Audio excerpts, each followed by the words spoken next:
This is a video tutorial to show how to generate scrambles using T-Noodle.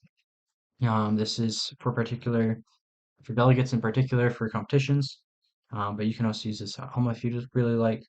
So the first thing you need to do is download T-Noodle. Come here to the WCA website, go to Information, Tools, and if you scroll down, there's a T-Noodle section right here. So if you go to a website, then there is a .jar file, and you can just download it from there. So once you get it all downloaded and running, you should get something like this. If you're logged in, then you'll have a list of competitions that you may be able to manage here. If you're not logged in, you'll just get something like that. If you are logged in, you can just click on the competition and it will automatically pull everything from the WCA website. So the number of scramble sets that you put in and all of that will be able to be put in there. The only thing that you really need to change is the number of copies that you'd like to generate. So for example, FMC, if I have 16 competitors, I may just want to generate 16 copies. For 3 blind, if I know I'm going to print out 3 pages per scramble set, then I might just want to do that. FMC, you can also do translations.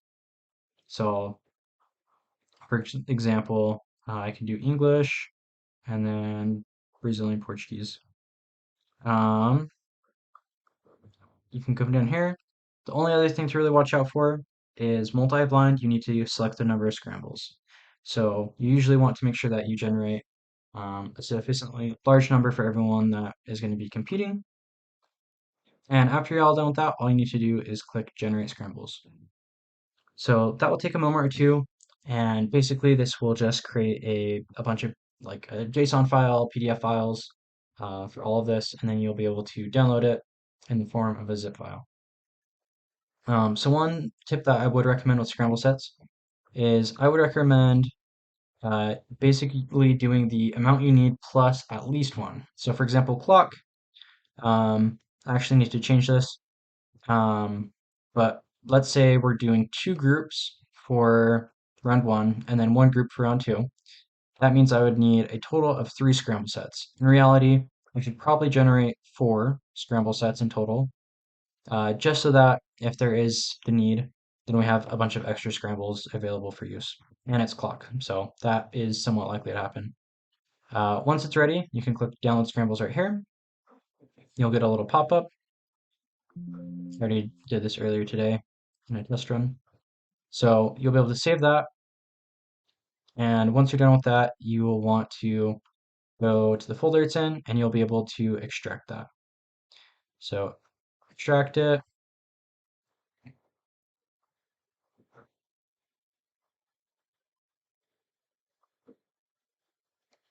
And as soon as you're done extracting it, you'll have all your scrambles. So if you come in here, um, you'll have these 4 things. This one should not be here yet. You'll also see that you have this zip file here. You can just extract that.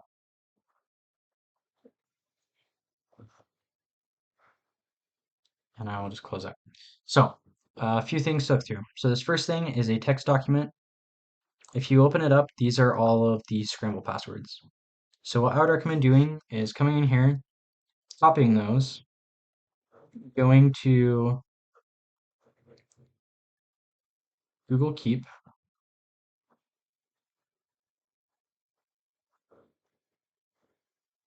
and pasting them in here. It allows you to share it easily with other people. So let's say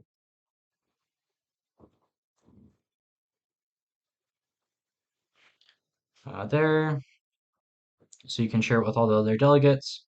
You can also click on this thing and then click Show checkboxes, and this basically lets you check scrambles off. So for example, FMC, we don't need scrambles for those, so I can check those off. And now those are out of the way. This basically means that you aren't going to accidentally be trying to enter in incorrect scrambles, because as soon as you're done with the group for those scrambles, you can just check it off, and then it's out of your way. So some other things, if you come to printing, this is basically just a way that you can easily print all the things. So none of these are scramble protected. Um, these aren't the actual scrambles we'll be using for the competition, obviously. I'll regenerate new ones. But basically, you can come here, print them off.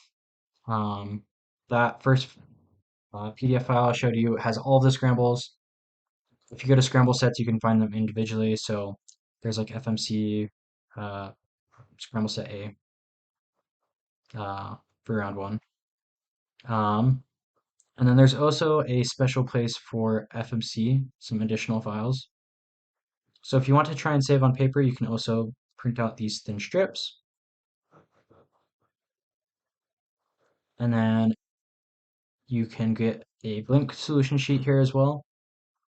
And then the last thing on there is the translations. So it'll generate a bunch of the different translations. It looks like it just generated all of them. So like there's Brazilian, Portuguese right there. And that's pretty much that part.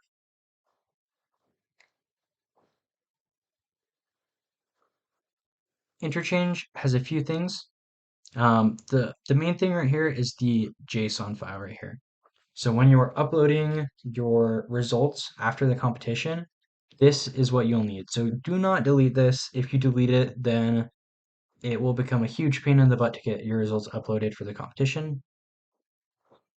And then the last thing is this main folder. And this has all of the computer display PDFs. So basically, this is just a list of all of them. So let's see. So clock round one, as soon as I open this up, it will pull this up right here and show that the document is password protected.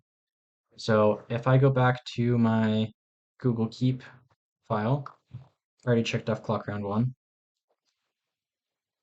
but I would be able to get that scramble, input it in here, submit, and that will unlock it. So that's pretty much it. If you have any questions, feel free to leave a comment or email me at sbaird@worldcubeassociation.org. But that's pretty much it. Thanks for watching. Bye.